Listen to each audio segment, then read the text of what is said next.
I'm Stefan Holt, and this is News 4 Now for Thursday, October 25th. First, we'll take a look at the weather. It's going to be on the chilly side tonight.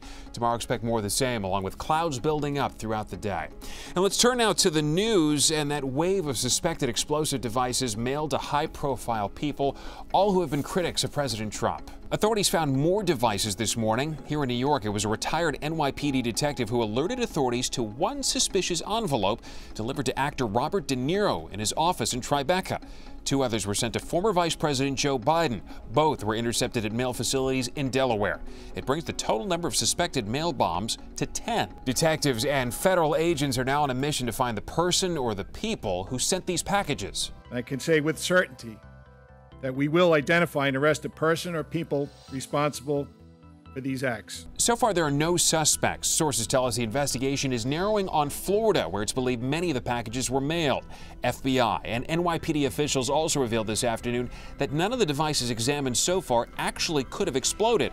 Authorities say they look like the real thing, but they're questioning whether their maker wanted them to work or they're part of some sophisticated hoax. As you would expect, mailrooms across the country are on high alert. The NYPD sent a flyer to 20,000 businesses in the city with tips on how to spot suspicious packages. Mayor de Blasio also had general advice when it comes to sorting through the mail. We need people to use their common sense. If a package looks suspicious, if there's any kind of chemical smell, any wiring showing any indication of something out of the ordinary, don't open the package. In the Bronx, more than a dozen suspects face a judge in the killing of Lesandro Jr. Guzman-Feliz. Justice! Junior! All 14 suspects appeared in court for the first time today. Each appeared before a judge one by one. They all pleaded not guilty to murder and manslaughter charges in the 15-year-old stabbing death. The teen attacked in a bodega in what police say was a case of mistaken identity. The killing sparked nationwide attention and an outpouring of support for his parents. I just want to say thank you so much for the support that you're giving to me in this case. I just needed justice for my son. And finally, more people have come down with a deadly virus at a nursing and rehabilitation center in New Jersey.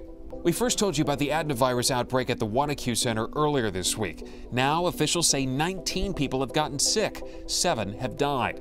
The health department warns it's still possible lab tests will confirm additional cases. That's all for News 4 Now. Stick around after this for continuing coverage on the investigation into those packages. I'm Stefan Holt. Thanks for checking in. Investigators are looking to see if some of the packages passed through a mail facility north of Miami. Officials think some of the devices from there were sent to Democratic figures in New York, Washington, Delaware, and Los Angeles.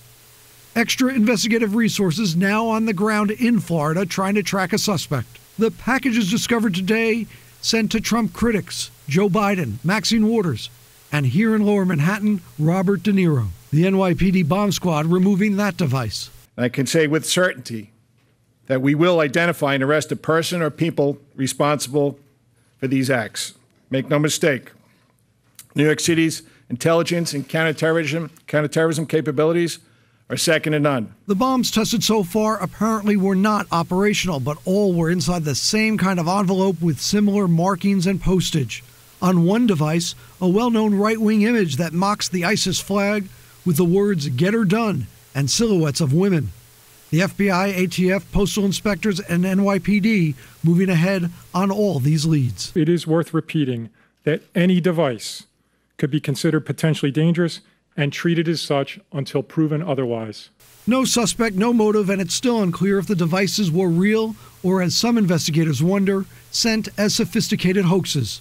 Law enforcement says it's taking no chances. And again, all 10 packages now believed sent by mail, and there's concern more packages could be out there with the coast-to-coast manhunt ongoing in search for the suspected would-be bomber. In the newsroom, Jonathan Deans, News 4 New York.